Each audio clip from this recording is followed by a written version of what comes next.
Here we go again. Good morning, good afternoon, good evening, every breathing one. How do you feel? Reynald à nouveau présent pour toi et toi pour ta nouvelle vidéo quotidienne de Improve Your English Daily. Quotidiennement, je te donne des clés pour pouvoir améliorer ta pratique de l'anglais et cette semaine, on a démarré une nouvelle thématique. On parle exclusivement notamment d'exprimer notamment sa passion au travers de la langue anglaise et aujourd'hui, on va répondre à la question de comment exprimer donc sa passion, mais en fait, je vais te donner en fait des clés, des étapes essentielles pour que justement cette passion dont je te parle là soit non plus simplement l'objectif, mais que ce soit un outil pour que tu puisses justement te développer à travers de la langue et ainsi que tous les principes de grammaire, de syntaxe, de conjugaison et tout ça, verbe irrégulier, tout ce qui va bien, et ben que ça devienne uniquement des outils essentiels dès que tu sais identifier justement dans quel cadre et dans quelle passion tu souhaites l'exprimer. Je vais t'expliquer ça un petit peu plus en détail, non sans t'avoir rappelé que dans les liens qui se trouvent dans la description de cette vidéo, alors je ne sais pas si tu me regardes, sur quelle plateforme vidéo tu me regardes, mais tu as la possibilité de me suivre sur mes différents comptes réseaux sociaux, Facebook, Instagram, également sur la chaîne YouTube de Improve Your English Daily et également un canal Telegram où je donne également des petits tips and tricks dans une communauté restreinte auprès de personnes justement à qui j'avertis de l'imminence des prochaines vidéos, à qui je propose certaines choses en particulier, notamment pour les personnes les plus avancées et qui me suivent de manière un petit peu plus proche. Aussi, tu as la possibilité de commander un cours auprès de moi et de pouvoir ainsi tester et prouver la méthode Improve Your English pour pouvoir donc progresser au travers de la langue anglaise dans le fun, dans la détente, mais en même temps dans un cadre absolument idéal pour que tu puisses progresser et te rendre compte justement de la façon dont tu peux avancer dans l'expression de tes passions. So here we go again. Donc on est dans la 14e vidéo aujourd'hui dans ce challenge qui va nous amener jusqu'à l'année prochaine, jusqu'au mois de mai de l'année prochaine. Et tous les jours, donc je te donne justement une méthode et un enseignement pour que tu puisses progresser. Et aujourd'hui, comment on fait en sorte d'exprimer sa passion au travers de la langue anglaise? Alors, là j'ai une question tout de suite là à te poser.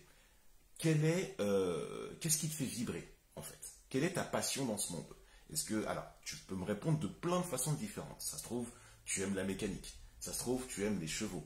Ça se trouve, tu aimes un sport en particulier. Ça se trouve, tu aimes le jardinage. Ça se trouve, tu aimes l'art, je sais pas. Ou ça se trouve, tu aimes te poser des questions philosophiques très perchées, voilà, d'une certaine façon. Whatever, peu importe ce qui te passionne, la possibilité qui t'est donnée au travers de la langue anglaise, c'est de pouvoir justement s'en servir comme prétexte pour que tu puisses l'exprimer. Alors tu vas me dire, oui, mais si j'ai un niveau vraiment ras des pâquerettes ultra débutant, c'est pas grave. Parce que même si tu as un niveau ras des pâquerettes ultra débutant, on a la possibilité, au travers de l'identification de ce qui t'anime, de constituer déjà la première des choses qui est de faire des phrases. Si tu es vraiment au niveau zéro, genre parce que tu as un mauvais rapport, parce que tu fais une association avec un prof que tu as eu au collège ou que tu as eu en école primaire ou au lycée, qui t'a dégoûté de la langue, c'est une chose qui peut complètement se passer, c'est ce qui se passe au travers notamment de personnes que je rencontre au moment d'établir notamment un programme de cours ensemble.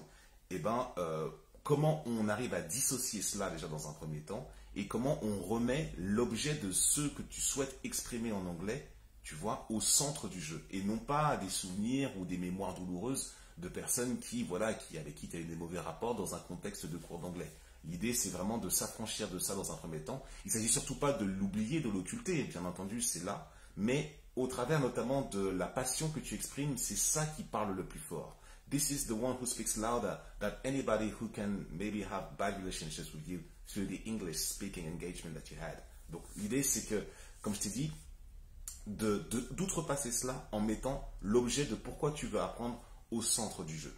Donc, une fois que tu as identifié ta passion, une fois que tu sais de quoi tu souhaites parler, en fait, qu'est-ce qui résonne le plus pour toi, c'est là, à partir de là, que le processus dont je t'ai parlé un petit peu plus tôt dans une vidéo précédente, de l'amélioration constante vient se jauger, vient se caler, en fait. Donc voilà, tu as identifié ta passion, je dis n'importe quoi, voilà, tu aimes le jardinage. Donc du coup, on va parler jardinage ensemble, mais on va jauger ton niveau. Ça se trouve, tu as un niveau, on va dire, grand débutant, un niveau intermédiaire, un niveau avancé. Quel que soit le niveau, on va parler ensemble. On va d'abord s'exprimer à l'oral. Peu importe si ton accent, tu trouves que ton accent il n'est pas terrible, si tu trouves que tu manques d'assurance, si tu trouves qu'il te manque du vocabulaire, Who cares? On s'en fiche. Tu poses le truc. Une fois que tu as exprimé, pendant un temps justement d'échange, ce qui se passe, c'est que moi, je suis à ton écoute et surtout, je note. Je suis un vrai dactylographe. Je note quasiment tout ce que tu dis, là où ça fait défaut, là où il y a quelque chose qui manque. Et à partir de là, à partir de ces erreurs que tu as faites, on arrive exactement à retranscrire de la manière juste, enfin moi je te propose en tout cas, une réécriture de manière très juste, la chose que tu voulais justement exprimer. La chose que tu voulais exprimer au départ, même si tu l'as fait maladroitement. On respecte ainsi le processus d'amélioration.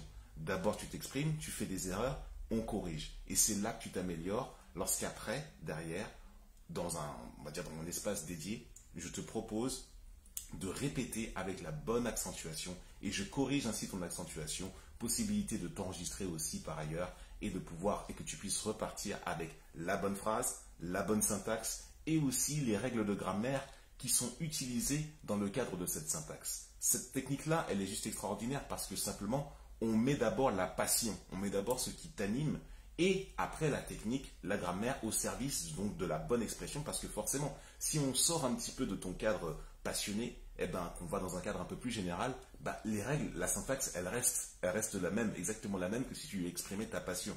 Donc à partir de là, cette méthode-là que je te donne, à la limite, tu vois, peu importe si jamais un autre instructeur ou un autre professeur vient écouter cela, je m'en fiche, c'est pas le problème. C'est juste la façon dont je l'organise et la façon dont l'énergie avec laquelle je la transmets, ça, il n'y en a pas deux qui pourront te dire de la même façon. Moi, je pourrais te le faire parce que ça vient de l'observation, ça vient de prise de conscience que moi-même j'ai fait au travers de l'enseignement et aussi au travers de situations personnelles que j'ai rencontrées.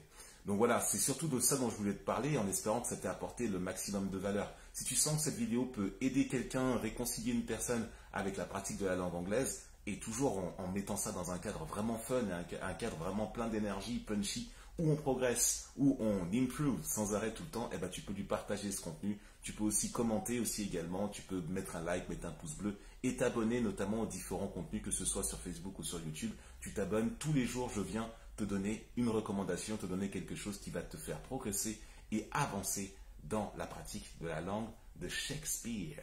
So, how was it for you? Comment ça a été pour toi? Je te souhaite de beaux et de lumineux moments, quel que soit le moment où tu regardes cette vidéo. On se retrouve demain for our next video dans Improve Your English Daily. See you until the next video. Cheers. Bye bye. À très bientôt.